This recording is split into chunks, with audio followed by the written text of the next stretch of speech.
Prabowo optimistis Indonesia mampu hadapi situasi tarif Trump.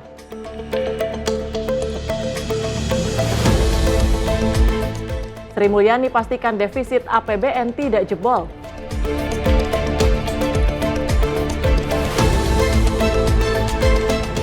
Hari pertama kerja ASN pasca libur Lebaran.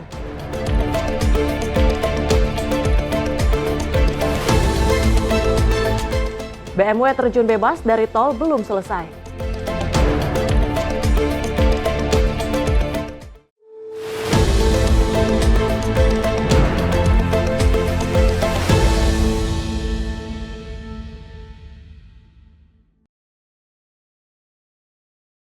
Halo, salam jumpa pemirsa. Selain 4 informasi utama tadi, kami juga akan hadirkan sejumlah informasi yang telah kami rangkum selama sepekan melalui program Sinpos Pekan. Bersama saya, Tiara Dianti. Sinpos Pekan kami awali dengan informasi Presiden Prabowo Subianto mengunjungi Kabupaten Majalengka, Jawa Barat untuk mengikuti panen raya padi di Desa Randegan Wetan. Kegiatan ini merupakan bagian dari panen serentak di 14 provinsi dan 157 kabupaten kota untuk memperkuat ketahanan pangan nasional. Mengawali pekan ini pada Senin 7 April 2025, Presiden Prabowo Subianto melakukan kunjungan kerja ke Kabupaten Majalengka, Provinsi Jawa Barat. Presiden Prabowo berangkat dari Pangkalan TNI AU Halim Perdana Kusuma, Jakarta Timur, sekitar pukul 9.45 waktu Indonesia Barat menuju Majalengka untuk menghadiri kegiatan penting yang berkaitan dengan sektor pertanian. Setibanya di Kabupaten Majalengka, Presiden Prabowo menghadiri panen raya padi bersama di Desa Randegan Wetan, Kecamatan Jati 7. Dalam kesempatan yang sama, Prabowo juga tampak mengemudikan mesin panen padi di sawah. Presiden Prabowo juga terlihat didampingi Menteri Pertanian Amran Sulaiman dan Menko Pangan Zulkifli Hasan. Selanjutnya, Prabowo berdialog dengan sejumlah gubernur dan petani melalui video mendengarkan setiap masukan yang diberikan. Pada momen itu, Kepala Negara mencatat keluhan-keluhan yang disampaikan oleh para petani untuk dapat didiskusikan kembali. Kegiatan ini merupakan bagian dari panen serentak yang diadakan di 14 provinsi dan 157 kabupaten kota di seluruh Indonesia. Diharapkan kegiatan panen raya ini dapat memperkuat kolaborasi antara pemerintah pusat, pemerintah daerah, serta petani dan pelaku sektor pertanian lainnya dalam mendukung ketahanan pangan nasional. Usai mengikuti panen raya, Presiden Prabowo juga dijadwalkan akan kembali ke Jakarta. Dalam kunjungan kali ini, Presiden Prabowo didampingi oleh Sekretaris Kabinet Teddy Indrawijaya yang turut mendukung pelaksanaan kegiatan ini sebagai upaya memperkuat sektor pertanian di tanah air. Tim redaksi Simpo TV melaporkan. Presiden Prabowo Subianto menghadiri kegiatan bertajuk Sarasehan Ekonomi di Menara Mandiri, Jakarta Pusat pada Selasa 8 April 2025. Acara tersebut dihadiri ekonom, perwakilan investor hingga masyarakat umum. Forum dialog tersebut diketahui juga akan membuka kesempatan untuk merespon kondisi ekonomi global serta membahas tantangan dan peluang ekonomi Indonesia ke depan. Presiden Prabowo langsung duduk di meja barisan depan. Ia sejajar dengan Menteri Keuangan Sri Mulyani, Ketua Dewan Ekonomi Nasional Luhut Binsar Panjaitan, Menteri Koordinator Airlangga Hartarto, Gubernur Bank Indonesia Peri Warjio, Menteri Perdagangan Budi Santoso, dan Chief Executive Officer Badan Pengelola Investasi Daya Anagata Nusantara Rosan Ruslani. Selain itu hadir Menteri Ketenagakerjaan Yasirli, Menteri Pertahanan Syafri, Menteri ESDM Bahlil Lahadalia, Menteri Sekretaris Negara Prasetyo Hadi, dan lainnya. Sebelumnya, Deputi Bidang Protokol Pers dan Media Sekretariat Presiden Yusuf Permana mengatakan, Sarasehan Ekonomi menjadi forum dialog strategis antara pemerintah dan para pelaku ekonomi. Khususnya dalam memperkuat sinergi menuju pertumbuhan ekonomi nasional yang inklusif dan berkelanjutan. Forum dialog ini tentunya juga membuka kesempatan untuk merespon kondisi ekonomi global, serta membahas tantangan dan peluang ekonomi Indonesia ke depan. Presiden Prabowo memandang Indonesia memiliki peluang untuk memperkuat daya tahan ekonomi dan daya saing nasional di tengah tantangan global. Salah satu caranya dengan memperkuat kolaborasi. Tim redaksi Sinpo TV melaporkan. Pemirsa, Presiden Prabowo Subianto optimistis Indonesia bisa menghadapi kebijakan tarif impor Trump dengan dasar ekonomi yang kuat. Prabowo juga menegaskan kekuatan pasar modal Indonesia dengan utang dan inflasi yang rendah dibandingkan negara lain. Presiden Republik Indonesia Prabowo Subianto menyampaikan keyakinannya bahwa Indonesia akan mampu mengatasi tantangan yang timbul akibat kebijakan terbaru Presiden Amerika Serikat Donald Trump. mengenai tarif impor perdagangan. Hal tersebut disampaikan saat wawancara eksklusif bersama 6 pemimpin redaksi media nasional di Hambalang, Bogor, Jawa Barat. Meskipun demikian, Prabowo mengakui bahwa sektor-sektor industri di Indonesia seperti tekstil, sepatu, garmen, dan furnitur memungkinkan akan terpengaruh mengingat sebagian besar industri tersebut termasuk dalam kategori padat karya. Prabowo juga menegaskan komitmennya untuk mencari solusi dan langkah-langkah mitigasi guna mengurangi dampak negatif yang mungkin timbul akibat kebijakan tersebut. Masalah Trump. Jadi saya juga prihatin ya. Hanya saya percaya tadi apa yang Alvito sampaikan, basic kita kuat, ya. Whatever happened, saya kira kita survive apa yang sudah pernah kita survive. Krisis-krisis berkali-kali, ya. 68, 98, 2008, COVID, ya kita hadapi dan kita bisa atasi. Tapi kuncinya kalau ada kerukunan. Ya. So ini nanti saya harus kumpul dengan tokoh-tokoh industri, tokoh kita bicara, kita cari jalan keluar dan kita berusaha mitigasi. Kesulitan yang akan ditimbulkan. Kalau saya lihat fundamental kita kuat, ya. Apa yang terjadi di pasar saham, kita punya kekuatan dan kita akan investasi. Jadi makanya saya itu nggak terlalu takut sama pasar modal, ya. Karena Indonesia punya kekuatan dibandingkan dengan banyak negara. Hutang kita salah satu yang secara perbandingan itu terkecil di dunia. Hanya 4-5 negara lebih kecil dari kita. Iya kan? Inflasi kita terendah di dunia. Menanggapi isu lainnya, Prabowo juga menegaskan bahwa kondisi fundamental pasar modal Indonesia tetap kokoh dan solid. Ia menjelaskan bahwa pasar modal yang melibatkan pasar saham dipengaruhi oleh mekanisme pasar dan seringkali mengalami fluktuasi dengan siklus kenaikan dan penurunan. Di sisi lain, Prabowo mengungkapkan bahwa utang negara serta tingkat inflasi Indonesia berada pada tingkat yang relatif rendah jika dibandingkan dengan negara-negara lain di dunia. Tim redaksi Simpo TV melaporkan. Pemirsa, Presiden Prabowo mengundang 7 jurnalis senior untuk diwawancara terbuka di kediamannya Hambalang, Bogor, Jawa Barat. Selama hampir 4 jam, Prabowo menjawab berbagai pertanyaan tanpa batasan, termasuk isu ekonomi dan UU TNI.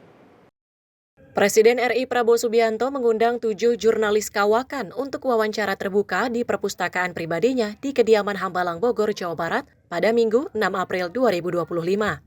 Wawancara tersebut dilakukan secara on the record dengan jurnalis bebas mengajukan pertanyaan spontan mengenai berbagai topik.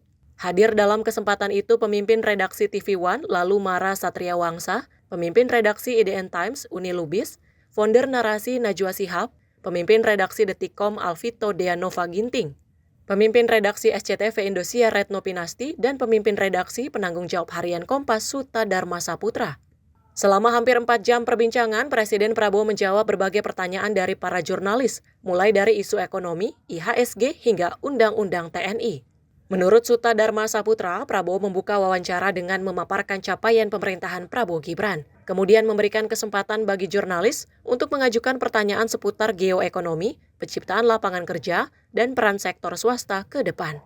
Pertama, Presiden menyampaikan dulu terkait capaian yang sudah diraih oleh pemerintahan Prabowo Gibran. Itu Presiden menyebut 130 hari. Kemudian setelah itu kita beri kesempatan untuk masing-masing pemret mengajukan pertanyaan.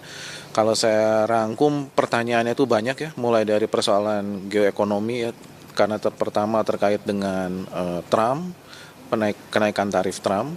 Kemudian juga ada isu-isu ekonomi, mulai dari penciptaan lapangan kerja, kemudian bagaimana peran sektor swasta ke depan. Uni Lubis menyampaikan bahwa wawancara kali ini terasa berbeda karena para jurnalis tidak diberitahu pertanyaan sebelumnya, memberi kebebasan kepada Presiden Prabowo Subianto untuk menjawab tanpa persiapan. Menurutnya ini menunjukkan keterbukaan dari Presiden Prabowo untuk menjawab kritik dan tantangan dari wartawan. Ya, menurut saya yang menarik satu, kami itu tidak ditanya mau nanya apa, sehingga Presiden itu tidak tahu kami akan nanya apa, termasuk akan dikritik soal apa. Menurut saya itu hal yang baik ya, karena masih ada narasumber yang suka nanya dulu pertanyaannya apa gitu ya. Presiden siap untuk menjawab pertanyaan apa saja, siap untuk dikritik, siap untuk di-challenge back dari jawabannya, dan semua pertanyaan dijawab cukup lengkap.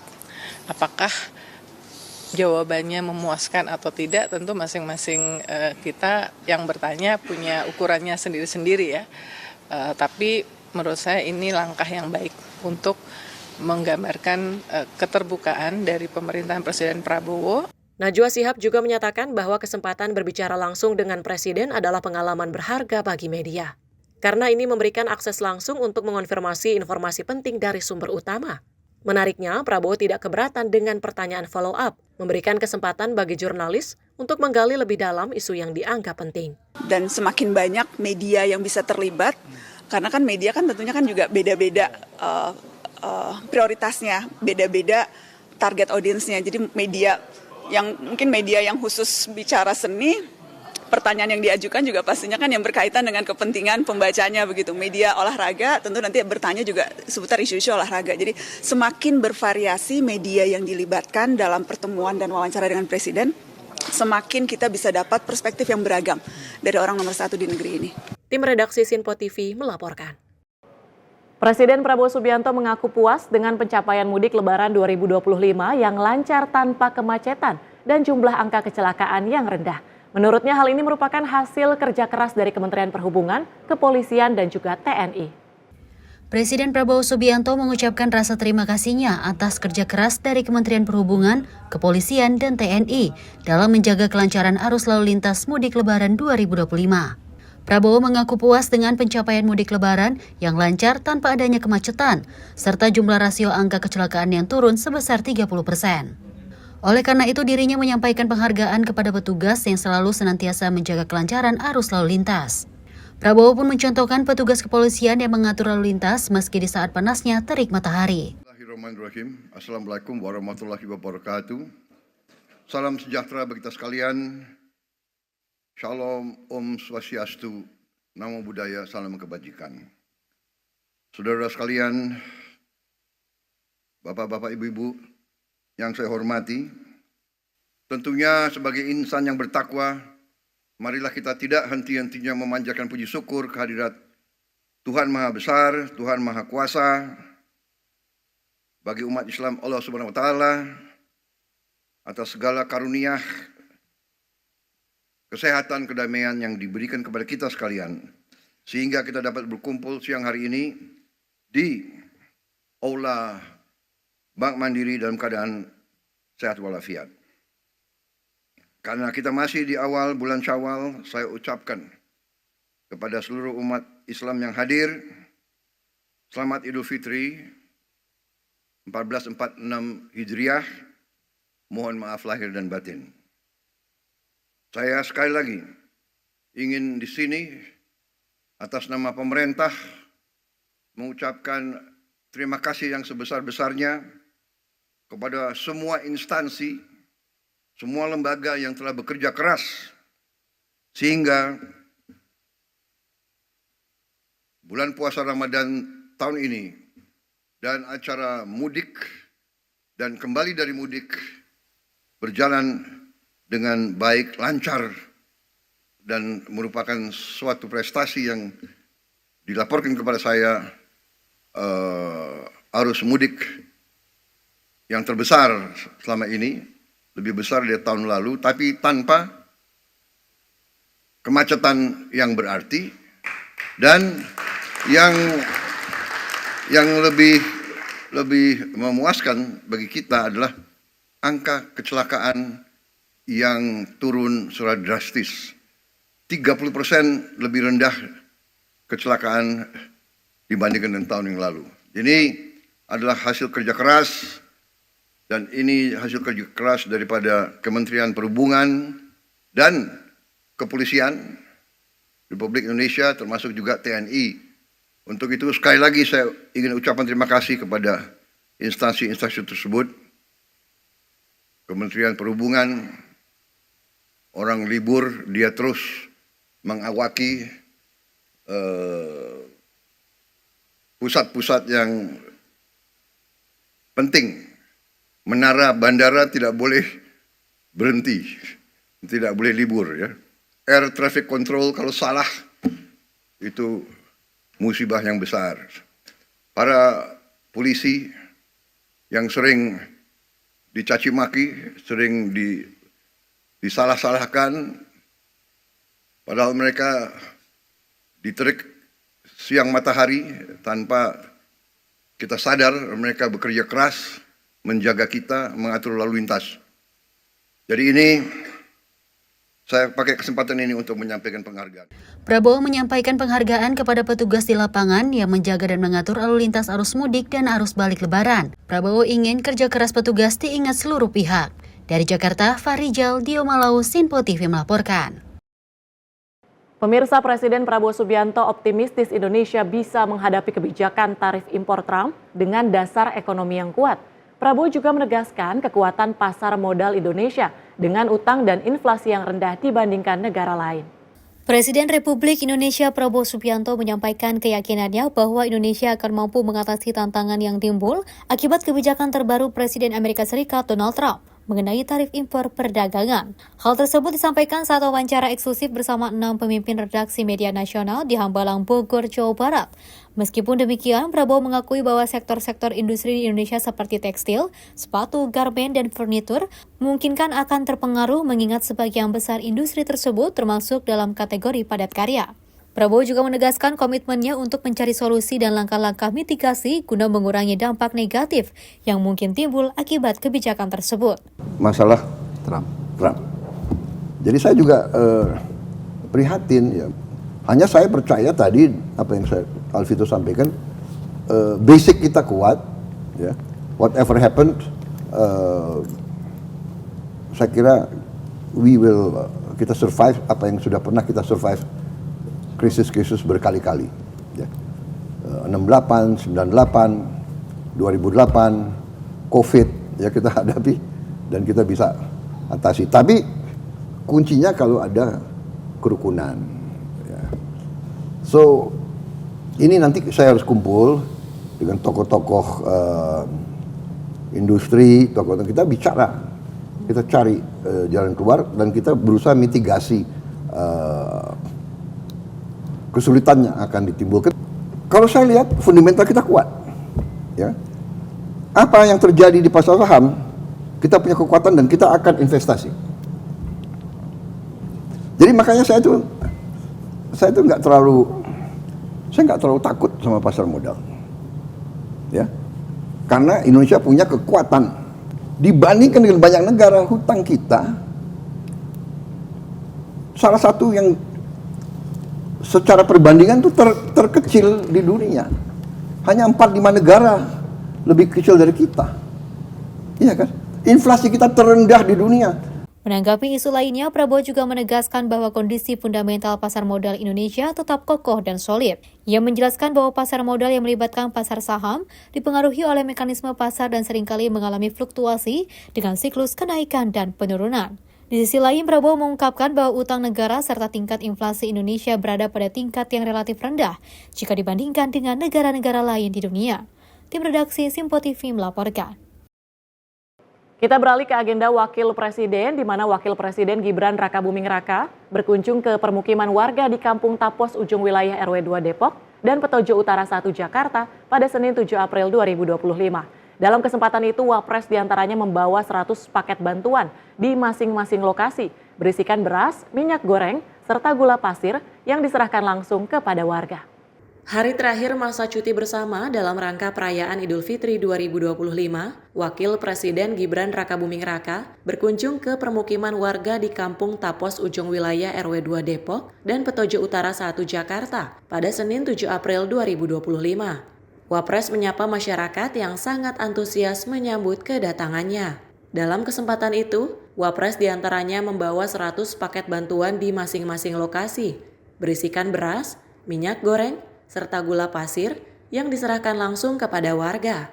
Wapres juga membagikan 300 paket buku tulis kepada anak-anak dan berbaur bersama warga. Wapres berharap pemerintah dapat terus menjangkau dan melayani masyarakat hingga ke lapisan terbawah. Tim redaksi Sinpo TV melaporkan. Kami akan hadirkan informasi lainnya usai jeda. Tetaplah bersama kami di Sinpo Sepekan.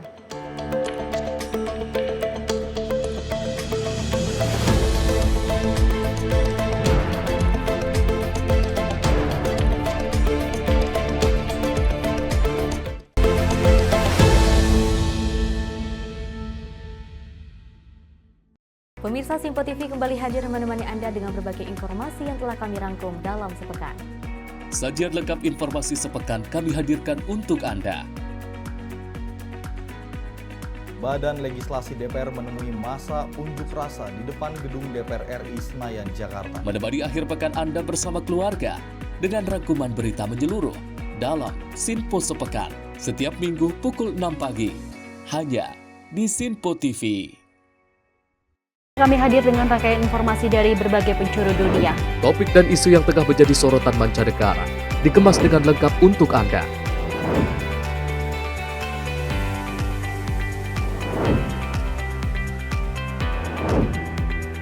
Peristiwa penting yang terjadi dari berbagai belahan dunia ini hadir dalam Sinpo Dunia setiap Senin hingga Jumat pukul 7:30 malam hanya di Sinpo TV.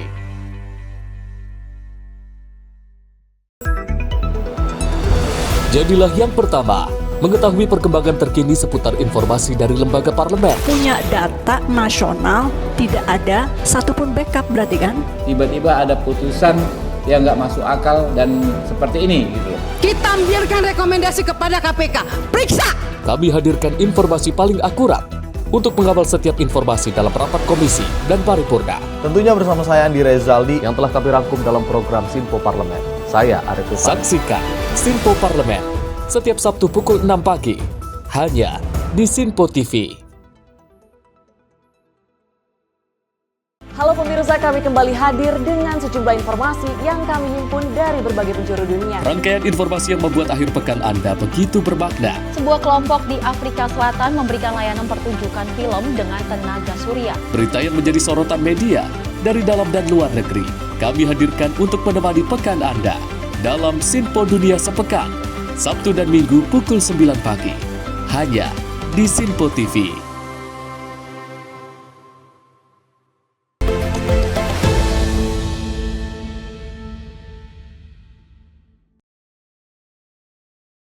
Anda masih menyaksikan Sinpo Sepekan, informasi kami lanjutkan. Presiden Prabowo mengungkapkan rencana membuka 80.000 koperasi di desa dan membangun gudang serta cold storage untuk hasil panen petani. Prabowo juga berkomitmen menurunkan harga pangan dan mendukung kesejahteraan petani. Saat memimpin panen raya serentak di 14 provinsi di seluruh Indonesia yang berlangsung di Majalengka, Jawa Barat, Presiden Prabowo Subianto mengungkapkan rencana pemerintah untuk membuka 80.000 koperasi di setiap desa, serta membangun gudang dan cold storage untuk menyimpan hasil pangan termasuk panen petani. Prabowo juga menyatakan bahwa setiap koperasi di desa akan diberikan pinjaman untuk memiliki 2 truk, guna memudahkan distribusi hasil panen petani ke pasar. Sebagai pemimpin, Prabowo berkomitmen untuk terus berupaya menurunkan harga pangan bagi rakyat Indonesia. Tahun ini akan membuka 80.000 koperasi. Setiap desa akan kita minta untuk segera mendirikan koperasi yang masuk dalam suatu jaringan koperasi nasional. Dan setiap desa akan kita bantu kredit. Kita harapkan tiap desa akan punya gudang, tiap desa akan punya kamar pendingin untuk menyimpan hasil panen, dan setiap koperasi akan kita beri kredit untuk punya truk. Kita harapkan tiap koperasi desa akan punya 2 truk masing-masing, sehingga nanti koperasi desa, petani desa tidak akan ada hasil panen yang tidak sampai ke pasar. Dan nanti pupuk bisa diambil dalam waktu cepat langsung ke gapoktan. Dan tidak boleh lagi ada terlalu banyak perantara, terlalu banyak tengkulak. Saya setuju tadi ada perwakilan petani yang mengatakan kalau bisa langsung aja ke Gapoktan ini kita usahakan ya. Pada kesempatan tersebut, Prabowo mengungkapkan keinginannya sebagai mantan Ketua Umum Himpunan Kerukunan Tani Indonesia agar petani Indonesia dapat hidup makmur dan sejahtera. Ia menegaskan bahwa cita-cita tersebut adalah perjuangan bersama pemerintah dan rakyat Indonesia, dan ia yakin Indonesia dapat mewujudkannya. Dulu perjuangan kita adalah tani makmur. Jadi tani Indonesia harus makmur. Tani Indonesia harus sama dengan tani-tani di luar negeri. Ya kan? Rumahnya layak, sekolahnya bagus untuk anak-anaknya, puskesmas, klinik ada di tiap desa, rumahnya layak, bagus, terutama penghasilannya cukup. Data Badan Pusat Statistik BPS 2023, jumlah total desa di Indonesia mencapai 83.971. Sebagian diantaranya sudah memiliki koperasi. Tim redaksi Sinpo TV melaporkan. Sementara itu, Gubernur NTB lalu Muhammad Iqbal menyatakan petani sejahtera berkat kebijakan Prabowo Subianto, bahkan mampu berangkat umroh. Prabowo merespon dengan memerintahkan revitalisasi lahan dan bantuan alat pertanian untuk petani. Saat berdialog dengan Prabowo bersama sejumlah gubernur dan petani di kegiatan panen raya lewat video call teleconference di Majalengka pada Senin 7 April 2025, Gubernur Nusa Tenggara Barat lalu Muhammad Iqbal menyatakan bahwa berkat kebijakan Presiden Prabowo Subianto di sektor pertanian, petani di NTB kini sejahtera bahkan dapat menggunakan hasil produksi mereka untuk pergi umroh ke Mekah. Iqbal menambahkan bahwa dalam waktu 4 bulan, produksi petani di NTB mengalami surplus yang signifikan. Iqbal juga memastikan bahwa para petani di Nusa Tenggara Barat semakin termotivasi untuk meningkatkan hasil pertanian dengan memanfaatkan puluhan hektar lahan kering yang ada, sambil memastikan kelancaran sistem irigasi untuk mendukung keberlanjutan pertanian. Kami produksi beras kami total selama 1 tahun cuma 1,4 juta, dengan surplus sekitar 155.000 ton. Tahun ini baru di akhir MT1 Pak, baru akhir MT1 hanya 4 bulan kami sudah memproduksi 900.000 ton lebih dengan surplus hampir 300.000 ton Pak tahun ini Pak. Dan ini semua berkat kebijakan Bapak, air, pupuk, kemudian harga petani semua tersenyum ini Pak, dan saya khawatir ini di musim bulan-bulan mendatang ini akan banyak petani ini memenuhi pesawat-pesawat umroh ke Saudi, Pak. Ini berkat Bapak. Tapi namun begitu, Pak, memang masih ada beberapa hal, walaupun kita sudah meningkat jauh sekali, tetapi tidak ada alasan untuk puas. Kami tetap akan bekerja sama dengan seluruh rekan-rekan di sini untuk meningkatkan produksi pertanian. Dan ada beberapa strategi, Pak. Satu, memastikan pengairan. Nah, dalam hal pengairan ini kami mohon sekali dukungan dari Bapak Presiden, sehingga kami di NTB ini sebetulnya kami punya banyak jalur-jalur irigasi, saluran irigasi Pak, yang sudah dari zaman Orde Baru sudah ada di sini. Tetapi kami perlu revitalisasi. Kalau itu bisa direvitalisasi, setidaknya di sini saja Pak, di Lombok Tengah ini, kami bisa mengairi 20.000 hektar. Kalau seluruh jaringan irigasi lama ini kita revitalisasi. Nah, dalam beberapa bulan terakhir ini kami sudah melakukan uji coba Pak untuk menanam padi varietas baru yang versi berikutnya dari Gogorancah dulu, namanya Gama Gora Pak. Alhamdulillah kami mencoba di sekitar 40 hektar dan alhamdulillah produksinya naik, yang tadinya 6-7 hektar 7 ton per hektar, sekarang kami bisa memproduksi 11-12 ton per hektar, Pak.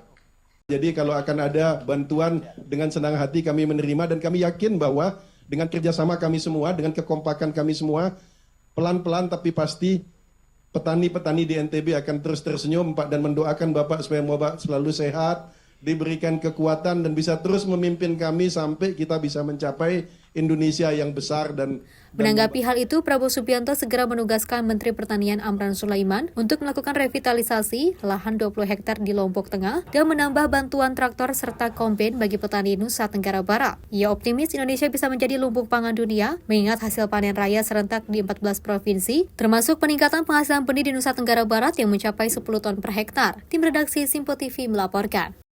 Kita beralih ke informasi lain. Sri Mulyani memastikan defisit APBN Indonesia tahun ini tidak akan jebol dan menargetkan defisit 2025 tetap di 2,5% PDB. Sri Mulyani juga mengkritik kebijakan tarif Presiden Amerika Serikat Donald Trump yang dianggapnya tidak berdasar ekonomi dan lebih berfokus pada kepentingan politik.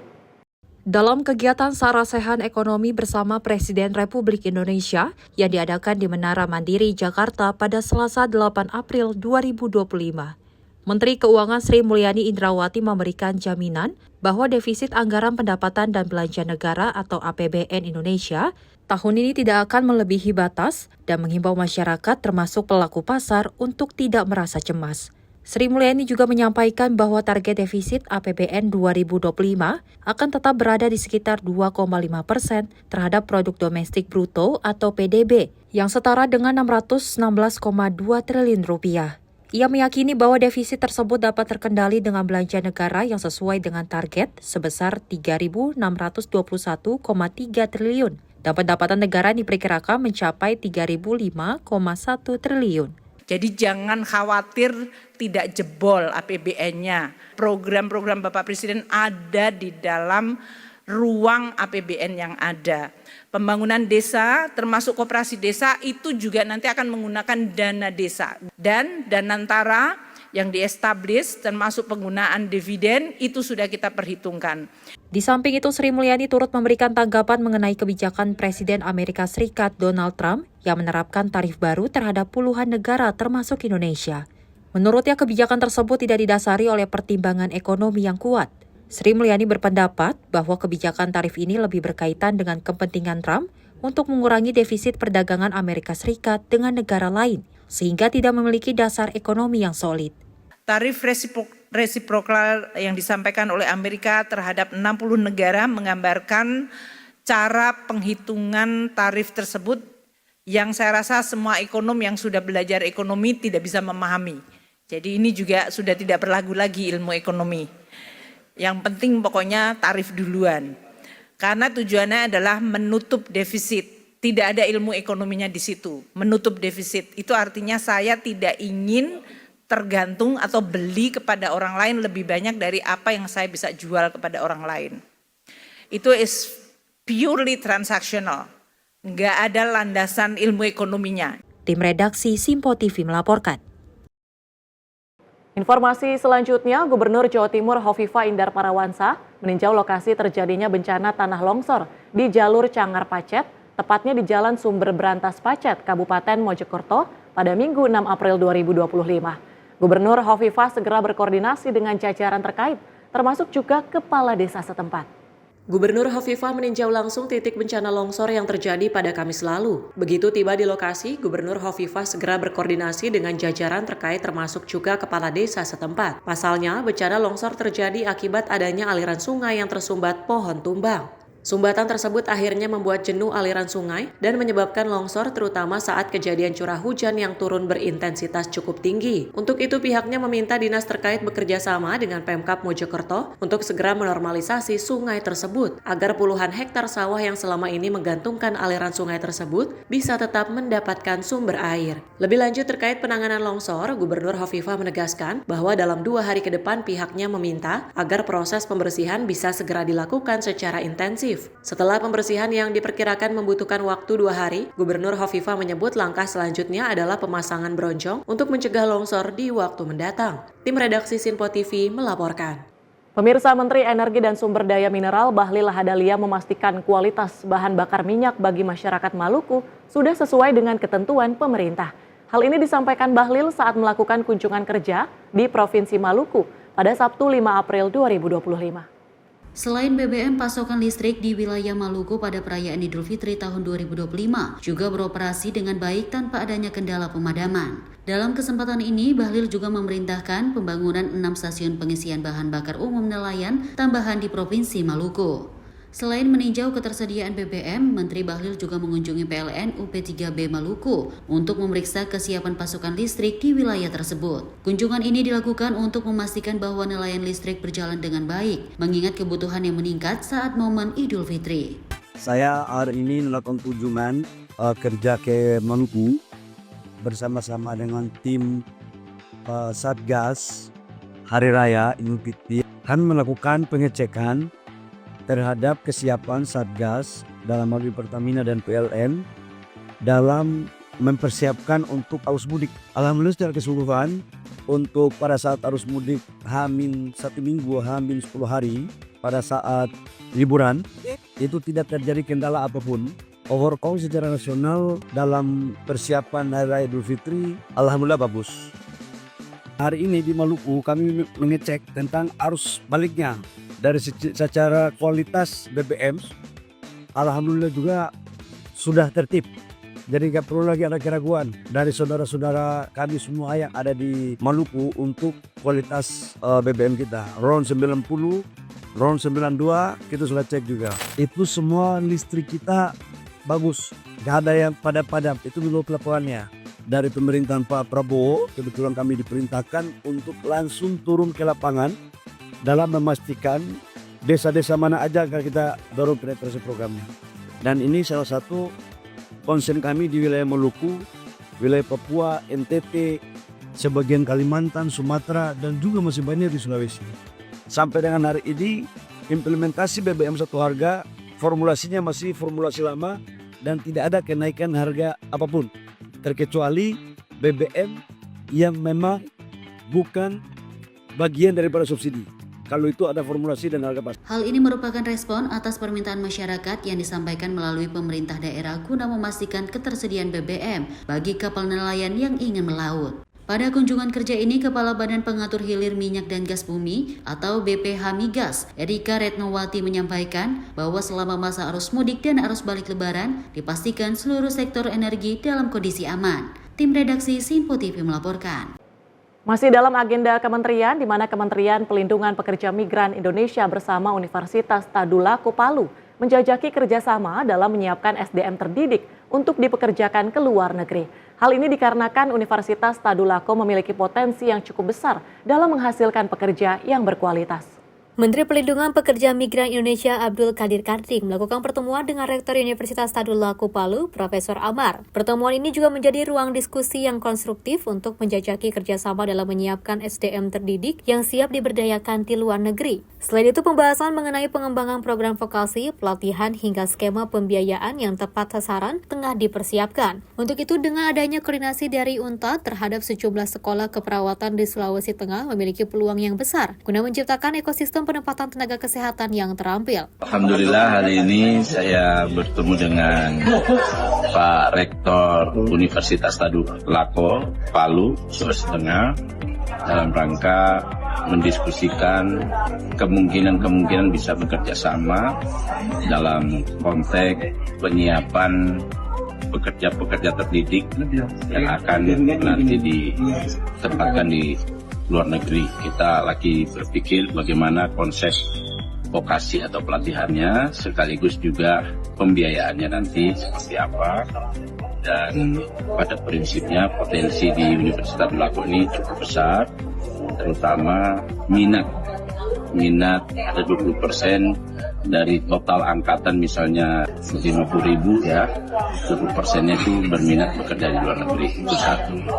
Yang kedua, karena sekolah-sekolah perawat yang ada di Sulawesi Tengah termasuk Kota Palu yang besar ini sudah masuk dalam koordinasi dan konsolidasi UNTAD, maka ini juga potensi yang besar. Seperti diketahui, Universitas Tadulako memiliki potensi yang sangat besar baik dari sisi jumlah mahasiswa sekitar 50.000 orang dan 20%-nya berminat untuk meniti karir di luar negeri. Tim redaksi Simpo TV melaporkan. Pemirsa, dukungan lain juga diperlihatkan dalam upaya membangun sekolah rakyat. Nantinya ratusan kepala daerah dari tingkat bupati hingga gubernur akan menandatangani nota kesepahaman untuk mempercepat proses selesainya program ini. Adapun memang nantinya penandatanganan bakal dilakukan di depan Presiden Prabowo Subianto dalam waktu dekat. Menteri Sosial membeberkan kelangsungan program sekolah rakyat milik Presiden Prabowo Subianto mendapat suntikan bantuan dari para kepala daerah, di mana 200 kepala daerah dari tingkat bupati, wali kota, hingga gubernur akan menandatangani nota kesepahaman di depan Presiden. Adapun isi dari nota kesepahaman ini seperti pengusulan aset bangunan hingga tanah yang nantinya akan diperuntukkan bagi berdirinya sekolah rakyat. Rencana ini diproyeksikan akan dilakukan sekitar akhir bulan atau awal bulan depan. Untuk kebutuhan berdirinya sekolah rakyat ini, Gus Ipul memberi gambaran batas waktu terakhir berlangsung hingga bulan Mei mendatang. Yang sudah proses kan sudah tak sampaikan itu yang 53 itu ya. di macam-macam ya, saya lupa semua, tapi saya nggak ingat semuanya. Tapi kira-kira ya ada Jakarta, ada Bekasi, ada Temanggung, ada Magelang, ya kan, ada beberapa di Jawa Timur, ya, ada beberapa di Jawa Barat, termasuk di Bandung ya, kemudian di Cibinong, ada juga di Kalimantan, ada di Aceh, ada di Papua. Nah, jadi secara umum itu hampir merata, tapi terbesar memang di Jawa. Ya targetnya Presiden itu setiap kabupaten kota 1 minimal sekolah rakyat. Nah itu sedang dalam proses ya, jadi memang kalau ASN atau P3K itu rata-rata sudah bertugas ya di daerah. Nah umumnya juga daerah itu kekurangan guru. Jadi tentu prioritas kami adalah tidak mengganggu guru-guru yang sudah bertugas di kabupaten kota. Respon positif dari para kepala daerah ini dapat menjadi dorongan bagi pemerintah dalam membangun sekolah rakyat setiap tahunnya. Dari Jakarta, Max, juru kamera Mutia Agiani, Tim Liputan Simpo TV. Pemirsa, informasi menarik lainnya akan kami hadirkan usai jeda. Tetaplah bersama kami di Simpo TV.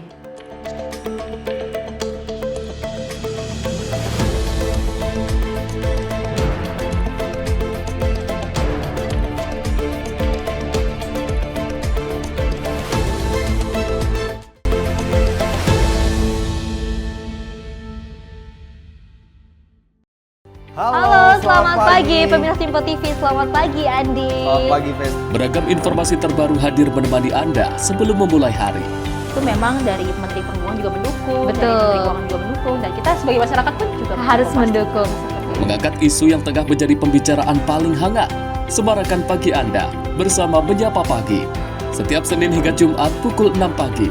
Hanya di Simpo TV. Halo pemirsa, kami kembali hadir dengan sejumlah informasi yang kami himpun dari berbagai penjuru dunia. Rangkaian informasi yang membuat akhir pekan Anda begitu bermakna. Sebuah kelompok di Afrika Selatan memberikan layanan pertunjukan film dengan tenaga surya. Berita yang menjadi sorotan media dari dalam dan luar negeri. Kami hadirkan untuk menemani pekan Anda dalam Simpo Dunia Sepekan, Sabtu dan Minggu pukul 9 pagi. Hanya di Simpo TV. Halo, selamat malam pemirsa. Senang sekali rasanya kami mengisi ruang informasi Anda. Akhiri aktivitas Anda dengan rangkuman perkembangan peristiwa yang terjadi sepanjang hari. Sebelumnya kita saksikan ada sekitar 3.000 tamu undangan, sementara di Ibu Kota Nusantara ini ada sekitar 2.000 tamu undangan. Rangkaian informasi nasional dan mancanegara dirangkum sebagai penutup hari dalam Menyapa Malam. Setiap Senin hingga Jumat pukul 8 malam, hanya di Simpo TV. Kami hadir dengan rangkaian informasi dari berbagai penjuru dunia. Topik dan isu yang tengah menjadi sorotan mancanegara dikemas dengan lengkap untuk Anda.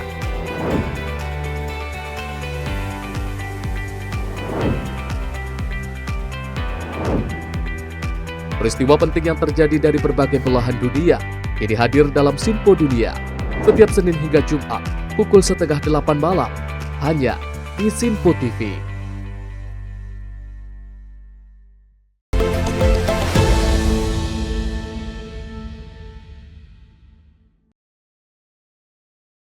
Anda kembali menyaksikan Simpo Sepekan bersama saya Tiara Dianti.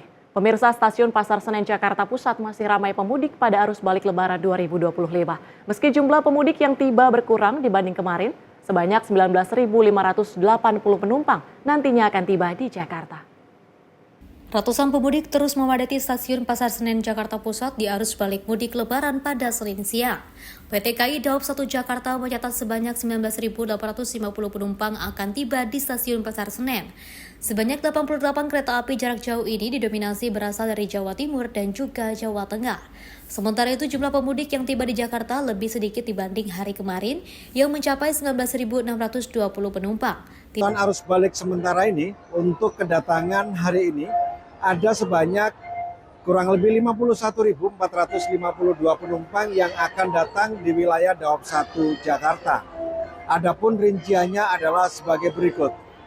Datang atau tiba di stasiun Gambir sekitar 16.839 penumpang dan datang atau tiba di stasiun Pasar Senen ada sekitar 19.581 penumpang. Dan sisanya dari Jatinegara, Bekasi, Karawang, Cikarang, dan Cikampek ada sekitar 15.232 penumpang. Tidak hanya pemudik untuk kedatangan, namun pemudik keberangkatan juga meramaikan stasiun Pasar Senen. Dari Jakarta, Dio Malau, Sinpo TV melaporkan. Pemirsa, evaluasi jalur mudik 2025, Menteri Pekerjaan Umum Dodi Hanggodo menyebut pemerintah berencana membangun Bakauheni Outer Ring Road. Jalan lingkar luar itu nantinya bakal menghubungkan 3 pelabuhan yang berada di wilayah Bakauheni, Lampung Selatan, Lampung untuk mengurangi kemacetan lalu lintas. Menteri Pekerjaan Umum Dodi Hanggodo mengatakan terdapat evaluasi yang harus dilakukan dalam pelaksanaan mudik Lebaran 2025 di areal Pelabuhan Bakauheni Lampung. Salah satunya yakni perlunya pembangunan Outer Ring Road atau jalan lingkar luar yang menghubungkan 3 pelabuhan di wilayah Bakauheni, terutama pelabuhan penyeberangan PT ASDP yang menjadi pelabuhan utama saat arus mudik, pelabuhan Bandar Bakau Jaya, dan pelabuhan Wika Beton. Menteri Pekerjaan Umum Dodi Hanggodo mengatakan, rencana pembangunan Bakauheni Outer Ring Road sebelumnya memang sudah dibahas bersama Gubernur Lampung, Rahmat Mirzani Jausal. Pembangunan ini pun dilakukan untuk mengurangi kepadatan lalu lintas menuju pelabuhan dan memudahkan penumpang kapal khususnya pada saat masa arus mudik. Yang tadi disampaikan Pak ASDP, pada saran sebetulnya Pak Gubernur Lampung juga sudah menyarankan ada Bakauheni Outer Ring Road. Kemarin pada saat saya ketemu Pak Gubernur Lampung di Jakarta, kita sempat diskusi itu, nanti kita lebih matangkan lagi agar kemudian ke depan beberapa pelabuhan baru yang dibuka oleh teman-teman di Kementerian Perhubungan benar-benar bisa dimanfaatkan dengan maksimal dengan adanya Outer Ring Road itu ya. Dari Lampung, kontributor Sinpo TV melaporkan.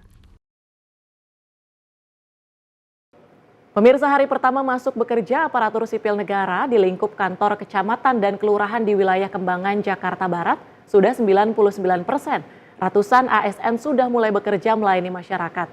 Hanya seorang ASN yang didata melakukan WFH. Sementara masyarakat sangat merasa senang lantaran para ASN langsung bekerja melayani kebutuhan masyarakat yang melakukan kepengurusan berkas untuk menikah dan kartu Indonesia Anak. Beginilah suasana ruang pelayanan pusat terpadu saat pintu di kantor Kecamatan Kembangan, Jakarta Barat pada Selasa pagi. Para aparatur sipil negara ASN terlihat tengah bekerja melayani masyarakat yang akan melakukan kepengurusan berkas baik dokumen persiapan pernikahan maupun membuat kartu Indonesia Anak atau KIA. Sebelum bekerja, para ASN ini sebelumnya menggelar apel dan halal bihalal, sementara warga masyarakat sangat merasa senang lantaran para ASN langsung bekerja melayani kebutuhan masyarakat yang tengah melakukan kepengurusan berkas. Sesuai dengan edaran Menpan, pegawai ASN, PJLP masuk semuanya. Kami sampaikan untuk kecamatan dan kelurahan jumlah ASN-nya ada 60, kemudian PJLP atau non-ASN ada 664, kemudian juga ada rekan-rekan dari sektoral ada 19, kemudian jumlah ASN-nya kurang lebih 382, untuk PJLP-nya 528. Wah, kalau di hari pertama kerja ASN ini, semua ASN-nya sudah siap melayani sekali, terus pelayanannya juga bagus, ramah, kantor semua bersih, nyaman semuanya. Untuk diacungin jempol, sangat bagus pelayanan di sini, cepat juga. Tercatat 99% ASN di kantor kecamatan dan kelurahan di wilayah Kembangan, Jakarta Barat sudah masuk bekerja hari ini. Namun hanya satu orang ASN yang dikabarkan melakukan WFH. Tim kontributor Sinpo TV melaporkan. Pemirsa, sejak Rabu pagi warga terlihat antusias memburu emas antam logam mulia di butik Logam Mulia Antam cabang TB Simatupang, Jakarta Selatan.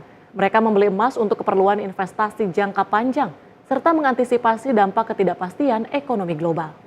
Suasana ramai terlihat di butik Logam Mulia Antam cabang TB Simatupang, Jakarta Selatan pada Rabu pagi. Warga berdatangan dan rela antri sejak pagi hari demi membeli emas logam mulia. Mereka mengaku membeli emas sebagai instrumen investasi yang lebih aman di tengah gejolak ekonomi. Selain itu, banyak di antara mereka yang ingin melindungi nilai aset dari dampak fluktuasi ekonomi global. Di sini mau beli emas buat investasi aja buat masa depan. Masa depan. Ini karena murah apa lagi naik atau lagi turun sih, emas? Lagi Kemarin pas beli pas murah sih, lagi turun. Ini saat ini harga emas berapa Mas yang Mas akan mau beli? Kalau saya beli yang 10 gram harganya 17 juta, 70. Artinya segramnya berapa? Kurang lebih? Segram kalau hari ini di angka 1.770-an. 70 jutaan ya? Ini memang untuk investasi sendiri Mas ya? Iya. Baik. Ingin beli emas sih. Beli emas. Iya. Tujuannya beli emas apa tuh Mas? Ya karena berita kan udah banyak informasi ada krisis dan ya kita coba untuk nabungnya ke emas lah. Apalagi kan mata uang kita katanya udah mulai terjun bebas sih katanya ya. Oh jadi ada fenomena ada ekonomi global berarti Mas ya? Ya. Jadi niatnya untuk beli ya? Ya, ini selain beli itu untuk investasi juga atau seperti apa Mas? Lebih untuk saat ini sih lebih untuk ngamanin ya, untuk ngamanin. Tapi memang dari sebelum-sebelumnya memang udah rutin sih, untuk membeli emas. Nah kebetulan sekarang pas lagi ada ada kepancen kayak gini kan krisis nih, makanya kayaknya. Harga emas antam logam mulia per Rabu ini diketahui naik sekitar Rp23.000 per gram. Dengan harga jual menyentuh kisaran Rp1.777.000 per gramnya. Tren kenaikan harga dan tingkat kepercayaan masyarakat terhadap investasi emas diperkirakan masih akan berlanjut di tengah ketidakpastian kondisi ekonomi global. Dari Jakarta, kontributor Sinpo TV melaporkan. Pemirsa, Provinsi Banten melakukan panen padi serentak dengan 13 provinsi lainnya di Indonesia pada Senin 7 April 2025. Panen padi itu dilakukan serentak secara virtual oleh Presiden Prabowo Subianto di Majalengka, Jawa Barat. Gubernur Andra Soni hadiri acara panen padi serentak digelar secara virtual bersama Presiden Prabowo Subianto. Di Banten ada 7 kabupaten kota yang melaksanakan panen padi serentak yang dihadiri oleh Bupati Wali Kota. Ketujuhnya yakni Kabupaten Pandeglang, Kabupaten Lebak, Kabupaten Tangerang, Kabupaten Serang, Kota Cilegon, dan Kota Tangerang. Gubernur Banten Andra Soni pun menghadiri panen padi di Kramat Watu, Kabupaten Serang. Selain itu, Kapolda Banten turut menegaskan komitmen Polri untuk mendukung program ketahanan pangan nasional. Selain itu, Kapolda Banten menyatakan bahwa acara tersebut mendukung program ketahanan pangan nasional untuk meningkatkan produktivitas pertanian. Andra mengatakan sampai dengan posisi bulan April 2025, neraca ketersediaan beras Provinsi Banten menunjukkan produksi 1.737.742 ton dan konsumsi 1.497.317 ton. Dalam gelaran ini, panen raya tersebut tidak hanya menjadi simbol keberhasilan para petani, tetapi juga menunjukkan kolaborasi antara pemerintah, aparat keamanan, dan masyarakat dalam menjaga stabilitas pangan nasional. Tim redaksi Sinpo TV melaporkan. Kabupaten Cianjur mengikuti kegiatan dalam rangka panen raya padi serentak di 14 provinsi. Kabupaten Cianjur, Kecamatan Ciranjang telah melakukan panen raya sekitar 25 hektar. Bupati Cianjur Muhammad Wahyu Ferdian mengangkat hasil panen padi saat mengikuti panen raya padi serentak bersama Presiden Republik Indonesia Prabowo Subianto secara daring dari Desa Sindang Jaya, Ciranjang pada Senin 7 April 2025. Dalam sambutannya, Presiden berharap harga bahan pokok bisa lebih murah lagi agar masyarakat, terutama masyarakat miskin, mendapatkan nutrisi yang baik dengan harga yang terjangkau. Presiden juga mengucapkan terima kasih kepada para menteri di kabinet yang telah bersama-sama menjaga harga bahan pokok, terutama di sektor pertanian. Wahyu mengatakan di Cianjur, tepatnya di Ciranjang, telah melakukan panen raya sekitar 25 hektar. Dalam per hektarnya, mampu menghasilkan 7 ton gabah kering. Hari ini kita melaksanakan panen raya yang berlangsung bersamaan di 194 kabupaten kota di Indonesia. Dan alhamdulillah di Cianjur saat ini di Ciranjang sendiri ya, kita melakukan panen raya sekitar 15 hektar. Dan per hektarnya itu kita alhamdulillah bisa menghasilkan 7 ton gabah kering panen. Dan juga ini varietasnya adalah Inpari 32. Sebelum mengikuti kegiatan bersama Presiden, Bupati Cianjur beserta jajaran melaksanakan panen raya di Desa Sindang Jaya, Kecamatan Ciranjang. Kegiatan ini juga dilaksanakan di kabupaten kota lain di 14 provinsi yang mengikuti kegiatan panen raya padi bersama Presiden. Tim redaksi Sinpo TV melaporkan. Pemirsa, kualitas udara di Ibu Kota Jakarta pada Rabu pagi kembali masuk kategori tidak sehat. Data IQR mencatat adanya peningkatan polusi partikulat halus akibat tingginya volume kendaraan pasca libur panjang Lebaran. Setelah libur panjang Idul Fitri, kualitas udara di Jakarta kembali memburuk. Pada Rabu pagi, data indeks kualitas udara menunjukkan kandungan partikel halus PM2,5 di angka 58 mikrogram per meter kubik. Angka tersebut memasukkan Jakarta ke dalam kategori udara tidak sehat untuk kelompok sensitif. Dari data yang sama, Jakarta juga menembus posisi 8 besar kota dengan kualitas udara terburuk di dunia hari ini. Penyebab utama memburuknya udara diperkirakan akibat tingginya polusi kendaraan yang kembali memadati ibu kota setelah liburan. Dari Jakarta, kontributor Sinpo TV melaporkan. Sinpo Sepekan akan kembali hadir dengan sejumlah informasi menarik lainnya. Tetaplah bersama kami.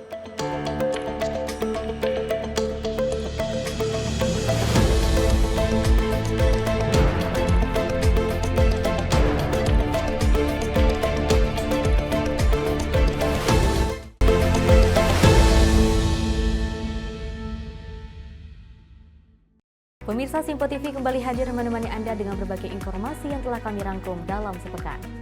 Sajian lengkap informasi sepekan kami hadirkan untuk Anda. Badan Legislasi DPR menemui masa unjuk rasa di depan gedung DPR RI Senayan, Jakarta. Menemani akhir pekan Anda bersama keluarga dengan rangkuman berita menyeluruh dalam Sinpo Sepekan setiap minggu pukul 6 pagi hanya di Sinpo TV. Kami hadir dengan rangkaian informasi dari berbagai penjuru dunia. Topik dan isu yang tengah menjadi sorotan mancanegara dikemas dengan lengkap untuk Anda.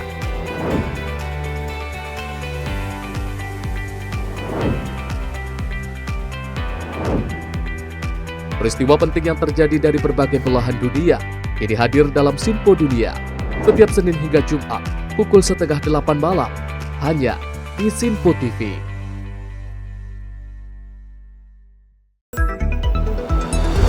Jadilah yang pertama mengetahui perkembangan terkini seputar informasi dari lembaga parlemen. Punya data nasional, tidak ada satupun backup berarti kan? Tiba-tiba ada putusan yang nggak masuk akal dan seperti ini gitu. Kita ambilkan rekomendasi kepada KPK, periksa! Kami hadirkan informasi paling akurat untuk mengawal setiap informasi dalam rapat komisi dan paripurna. Tentunya bersama saya Andi Rezaldi yang telah kami rangkum dalam program Sinpo Parlemen. Saya Arif Rifan. Saksikan Sinpo Parlemen setiap Sabtu pukul 6 pagi hanya di Sinpo TV. Halo pemirsa, kami kembali hadir dengan sejumlah informasi yang kami himpun dari berbagai penjuru dunia. Rangkaian informasi yang membuat akhir pekan Anda begitu bermakna. Sebuah kelompok di Afrika Selatan memberikan layanan pertunjukan film dengan tenaga surya. Berita yang menjadi sorotan media dari dalam dan luar negeri kami hadirkan untuk menemani pekan Anda dalam Sinpo Dunia Sepekan, Sabtu dan Minggu pukul 9 pagi, hanya di Sinpo TV.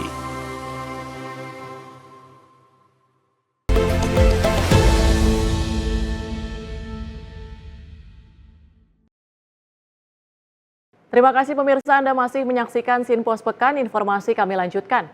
Seorang ayah di Kabupaten Bekasi, Jawa Barat tega menyetubuhi 2 putri kandungnya sendiri selama 9 tahun. Dalam menjalankan aksi bejatnya, pelaku mengancam kedua korban dengan mengusir dari rumah jika keinginannya tidak dipenuhi. Seorang kuli bangunan bernama Edi Hartono diamankan Satreskrim Polres Metro Bekasi Selasa sore. Tersangka dengan tega menyetubuhi 2 putri kandungnya sendiri selama 9 tahun. Tersangka melakukan tindak pencabulan terhadap anaknya lantaran sang istri selalu menolak diajak berhubungan badan. Kepada polisi, pelaku mengaku telah menyetubuhi anaknya selama 9 tahun. Tersangka tega mencabuli 2 anak kandungnya sendiri selama 9 tahun. Aksi bejat tersebut dilakukan tersangka di rumahnya di Kampung Ceger, Tanjung Baru, Cikarang Timur, Kabupaten Bekasi. Saat sang istri beraktivitas di luar, pelaku menjalankan aksinya mengancam kedua anaknya tak diberi nafkah dan diusir dari rumah jika tak menuruti hasrat tersangka. Kapolres Metro Bekasi menjelaskan peristiwa pencabulan itu terungkap setelah korban menceritakan kepada ibunya lantaran selalu dijadikan budak birahi oleh ayahnya. Ibu korban yang emosi kemudian melaporkan kasusnya ke polisi. Polisi menyebut pelaku selalu menyetubuhi anaknya secara bergilir di rumahnya. Dalam seminggu, 1 hingga 2 kali aksi pencabulan dilakukan tersangka kepada 2 putrinya. Ironisnya aksi bejat itu dilakukan terhadap anaknya yang masih berusia 10 tahun dan 20 tahun. Dari tangan tersangka, polisi berhasil mengamankan sejumlah barang bukti, diantaranya baju, pakaian dalam, serta selimut. Guna mempertanggungjawabkan perbuatannya, pelaku harus merasakan dinginnya sel jeruji besi dan terancam pasal 81 dan 82 Undang-Undang Nomor 17 Tahun 2016 tentang Perlindungan Anak dengan hukuman maksimal 15 tahun kurungan penjara. Jadi mendasari pada laporan polisi nomor LP B1289 tersangka inisial EH alias BB. Ini pekerjaan yang bersangkutan adalah kuli bangunan. Tersangka adalah daripada ayah kandung korban. Korban ada dua. Yang pertama inisial ER usia 20 tahun. Yang bersangkutan menjadi korban persetubuhan atau pencabulan sejak tahun 2016 sampai dengan 2025, kurang lebih 10 tahun. Korban yang kedua adalah adik daripada korban yang pertama, usia 13 tahun, korban inisial SNH. Korban dijabri sejak tahun 2023, berarti sejak usia 10 tahun. Waktu dari kejadian terakhir 28 Maret 2025. Tempat kejadian Jalan Rengas, Bandung, Gang Putri, Bundung, Kampung Geger, RT 02, RW 02, Pasir Baru, Kecamatan Cikarang Timur, Kabupaten Bekasi. Barang bukti, baju warna ungu polos, 2 celana panjang warna orange polos, celana dalam warna ungu polos, dan BH pink polos milik korban. Dari Bekasi, Muhammad Ridwan, Sinpo TV melaporkan. Pemirsa, kebakaran melanda atap rumah warga di Dusun Tenggang, Ponorogo akibat balon udara yang jatuh. Warga yang di lokasi cepat tanggap evakuasi balon udara dan padamkan api yang mulai meluas. Pada 6 April Minggu malam, sebuah insiden kebakaran terjadi di Dusun Tenggang, Desa Ngerupit, Jenangan, Ponorogo, Jawa Timur. Kebakaran disebabkan oleh balon udara yang jatuh dan mengenai atap rumah warga yang langsung terbakar. Kejadian tersebut menimbulkan kepanikan di kalangan warga sekitar yang segera berusaha menyelamatkan diri dan barang-barang mereka dari kebakaran yang terjadi. Dalam video terlihat atap rumah warga di Dusun Tenggang terbakar akibat sumbu balon udara yang jatuh dan mengenai atap rumah. Api dengan cepat membakar bagian atap rumah karena kerangka bangunan yang terbuat dari kayu membuat api mudah menyebar. Warga yang mengetahui kejadian itu segera bergegas untuk mengevakuasi balon udara yang jatuh. Meskipun api cepat melahap bagian atap, usaha dari warga berhasil mengurangi dampak kebakaran yang lebih besar. Masyarakat setempat berupaya keras untuk memadamkan api dan menyelamatkan barang-barang berharga yang ada di dalam rumah. Kapolsek Jenangan AKP Amrih Widodo menjelaskan bahwa balon udara yang jatuh tersebut tidak memiliki awak dan berukuran sekitar 1 meter kali 5 meter. Balon udara itu terbuat dari bahan plastik yang memudahkan api menyebar begitu mengenai atap rumah. Polisi kini tengah melakukan penyelidikan lebih lanjut terkait insiden ini. Tim redaksi Sinpo TV melaporkan. Pemirsa, pohon tumbang akibat hujan deras disertai angin kencang terjadi di komplek kantor pemerintahan Kabupaten Bogor pada Minggu sore, 6 April 2025. Peristiwa ini menimbulkan gangguan akses di sejumlah titik, terutama di area yang dipenuhi pepohonan rindang. Bupati Bogor Rudi Susmanto langsung turun ke lapangan bersama jajaran TNI Polri untuk meninjau lokasi-lokasi terdampak. Ia mengatakan bahwa cuaca buruk melanda Kabupaten Bogor dan meminta masyarakat agar tetap waspada. Rudi juga menginstruksikan sejumlah dinas terkait seperti Dinas Lingkungan Hidup, Dinas Pemadam Kebakaran, dan Badan Penanggulangan Bencana Daerah agar segera mengambil tindakan cepat di lokasi kejadian. Penanganan khusus diminta untuk pohon tumbang yang menghalangi akses jalan. Tak hanya kepada warga, imbauan juga disampaikan kepada para wisatawan yang tengah menikmati wisata alam di Kabupaten Bogor. Rudi meminta agar wisatawan lebih berhati-hati khususnya saat terjadi angin kencang dan sebisa mungkin menghindari berada di bawah pohon besar untuk menghindari hal-hal yang tak diinginkan. Hingga saat ini, tim dari berbagai instansi terkait masih terus melakukan pembersihan dan pemantauan di sejumlah lokasi terdampak. Dari Bogor, Adelia Sabtiarina, Sinpo TV melaporkan. Pemirsa, api melahap habis 2 petak kandang ayam di tengah area persawahan Desa Gembongan, Kecamatan Gedek, Kabupaten Mojokerto, Senin 7 April 2025. Sebanyak 50.000 anak ayam yang masih berusia sekitar 1 minggu mati terpanggang dalam insiden yang menghanguskan seluruh isi kandang tersebut. Kebakaran terjadi pada pukul 1 waktu Indonesia Barat, tidak ada korban jiwa dari pihak manusia, namun kerugian material ditaksir mencapai ratusan juta rupiah. Selain 2 kandang yang terbakar, api juga melahap tumpukan sak berisi pakan ayam, serta 1 unit sepeda motor milik penjaga kandang. Penjaga kandang menyebut kondisi terakhir pukul 23.00 waktu Indonesia Barat masih aman. Sekitar pukul 23.30 waktu Indonesia Barat, diduga muncul percikan api dari oven berbahan arang, lalu merembet dan membesar dalam 1 jam.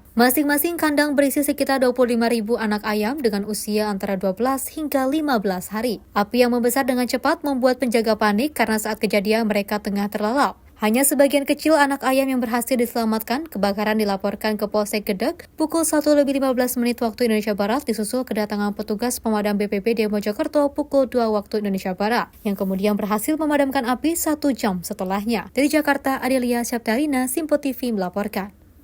Sebuah kecelakaan tragis terjadi di pelintasan tanpa palang pintu di wilayah Kelurahan Tenggulunan, Kecamatan Kebomas, Gresik pada Selasa malam 8 April 2025. Kejadian ini melibatkan sebuah kereta api dan truk trailer bermuatan kayu yang mengakibatkan 2 korban dari insiden tersebut. Insiden ini terjadi di pelintasan JPL 11 km 7+600 dan melibatkan sebuah kereta api dengan truk trailer bermuatan kayu milik PT Jatisari yang saat itu tengah menuju arah Kepatihan Menganti. Menurut keterangan kepolisian, pelintasan tersebut tidak memiliki penjagaan resmi, sehingga sopir truk diduga tidak mendengar suara klakson kereta api yang mendekat dan tetap melaju hingga akhirnya tertabrak. Dampak mengerikan kecelakaan ini terekam dalam video dan foto warga yang kemudian beredar di media sosial. Dalam rekaman tersebut, terlihat kayu-kayu menancap di bagian depan lokomotif akibat hantaman dari muatan kayu. Akibat benturan keras itu, asisten masinis KA dilaporkan meninggal dunia. Sementara masinis mengalami luka berat dan kini tengah menjalani perawatan intensif di Rumah Sakit Semen Gresik. Dari Gresik, Adelia Syaptarina, Simpo TV melaporkan. Pemirsa, sebuah mobil BMW terjun dari ketinggian sekitar 10 meter di ruas tol KLBM kilometer 27, Jalan Dr. Wahidin, Kebomas, Gresik pada Sabtu malam, 5 April 2025. Kecelakaan tunggal ini terjadi pukul 21:45 waktu Indonesia Barat dan diduga akibat pengemudi mengikuti arahan dari aplikasi Google Maps hingga masuk ke jalan tol yang belum tersambung. Saat kejadian, mobil tersebut dikemudikan oleh MRH 61 tahun warga Sememi dan berpenumpang ESW 47 tahun warga Wiyung. Keduanya selamat dan hanya mengalami luka ringan. Mereka sempat dirawat di RSUD Ibnu Sina Gresik pasca insiden. Ibda Andreas Dwi Anggoro, Kanit Kamsel Satlantas Polres Gresik, menjelaskan bahwa berdasarkan rekaman CCTV, mobil BMW datang dari arah selatan tol KLBM dan bermaksud keluar di eksit tol Bundar. Namun, kendaraan justru masuk ke jalur tol yang belum selesai dibangun, diduga karena mengikuti panduan aplikasi navigasi yang belum memperbarui kondisi jalan. Ruas tol tersebut sebenarnya sudah ditutup dengan water barrier beton dan sudah ada penerangan. Namun, masih ada celah kecil untuk kendaraan perawatan. Celah itulah yang dilalui mobil hingga akhirnya terjun dari ketinggian sekitar 10 meter. Akibat kecelakaan tersebut, MRH dan ESW mengalami luka ringan dan sempat menjalani perawatan di RSUD Ibnu Sina Gresik. Dari Gresik, Adelia Syaptarina, Simpo TV melaporkan. Pemirsa, informasi tadi sekaligus menutup jumpa kita di Sinpos Pekan kali ini. Saya Tiara Dianti, mewakili seluruh kerabat kerja yang bertugas, pamit undur diri. Terima kasih dan sampai jumpa.